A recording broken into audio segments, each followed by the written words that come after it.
नमस्कार, आप देख रहे हैं 4 PM न्यूज नेटवर्क। मैं हूं आपके साथ आयुष मिश्रा। उत्तर प्रदेश की योगी सरकार यूं तो बड़े बड़े मंचों से ये कहती है कि हमारी सरकार में ना तो भ्रष्टाचार है और ना ही भ्रष्टाचारी, लेकिन हकीकत क्या है ये हम आपको बखूबी समझते हैं। आज सत्ता की आंखों में आंखें डालकर पत्रकारिता करना मुश्किल हो गया है। हम पर मुकदमों से लेकर चैनल को बंद करने का दबाव बनाया जा रहा है। मुश्किल दौर है, लेकिन हम हार नहीं मानेंगे। इसलिए 4PM को ज्यादा से ज्यादा ज्वाइन करें और स्वतंत्र पत्रकारिता को जिंदा रखने के लिए जितना हो सके हमारा आर्थिक सहयोग करें। उम्मीद है कि आपके सपोर्ट से हम ये जंग जीत जाएंगे।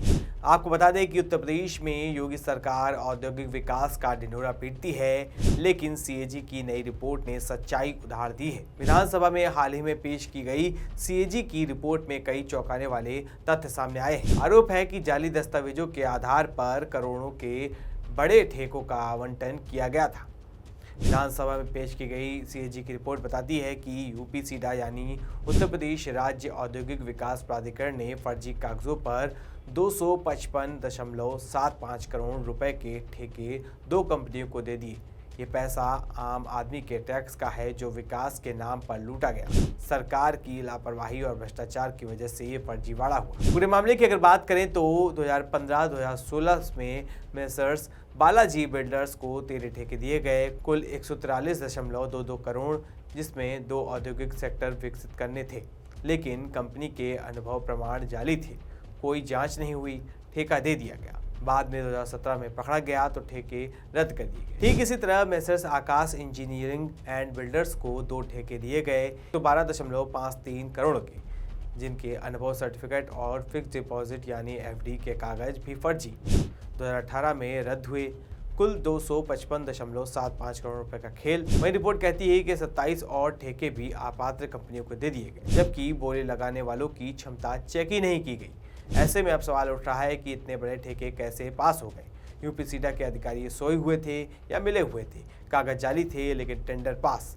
बाद में FIR हुई लेकिन दोषी अधिकारियों पर कोई कार्रवाई नहीं। सिर्फ ठेकेदारों से 12.65 करोड़ रुपए वसूलने की कोशिश की, उसमें से सिर्फ 1.39 करोड़ की वसूली हुई। बाकी 11 करोड़ रुपए से ज़्यादा पानी में गए।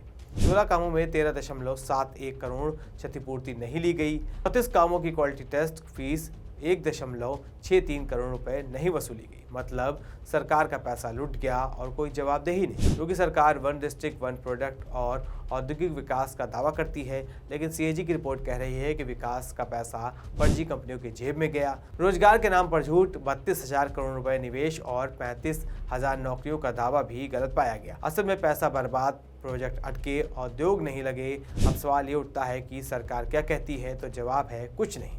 रिपोर्ट पेश हुई लेकिन मंत्री चुप रहे, विपक्ष ने आवाज उठाई, लेकिन योगी सरकार की आदत है CAG की रिपोर्ट को नजरअंदाज करना। वही इस बार भी हुआ। पहले भी कई CAG की रिपोर्ट आई, सड़कें, अस्पताल, लेकिन कार्रवाई शून्य रही।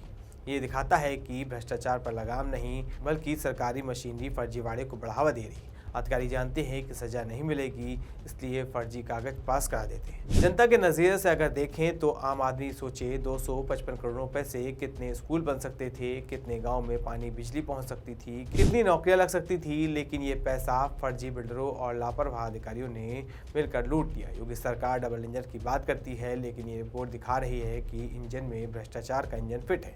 CAG ने साफ कहा कि जांच करो, जवाबदेही तय करो, सिस्टम सुधारो, लेकिन क्या होगा? पिछले 9 सालों में योगी राज में UPSIDA जैसी संस्थाएं लूट का अड्डा बन गई हैं। किसान की जमीन ले लेते हैं, उद्योग के नाम पर लेते हैं और फर्जीवाड़ा होता है। ये 255 करोड़ रुपए सिर्फ उदाहरण है, असली घोटाला है सिस्टम का घोटाला। सरकार को जवाबदेही तय करनी चाहिए। कौन कौन अधिकारी जिम्मेदार है? क्यों FIR के बाद भी कोई सजा नहीं हुई? क्यों रिकवरी अधूरी? जनता का पैसा जनता के विकास में लगना चाहिए, फर्जीवाड़े में नहीं। लेकिन सरकार की चुप्पी बता रही है कि सरकार की आदत सी हो गई है। अगर ये फर्जीवाड़ा रुका नहीं तो उत्तर प्रदेश का औद्योगिक सपना हमेशा के लिए अधूरा रह जाएगा। खैर, आपका इस मामले को लेकर क्या राय है, हमें कमेंट करके जरूर बताएं। ऐसी तमाम खबरों के लिए सब्सक्राइब करें 4PM यूपी को। धन्यवाद।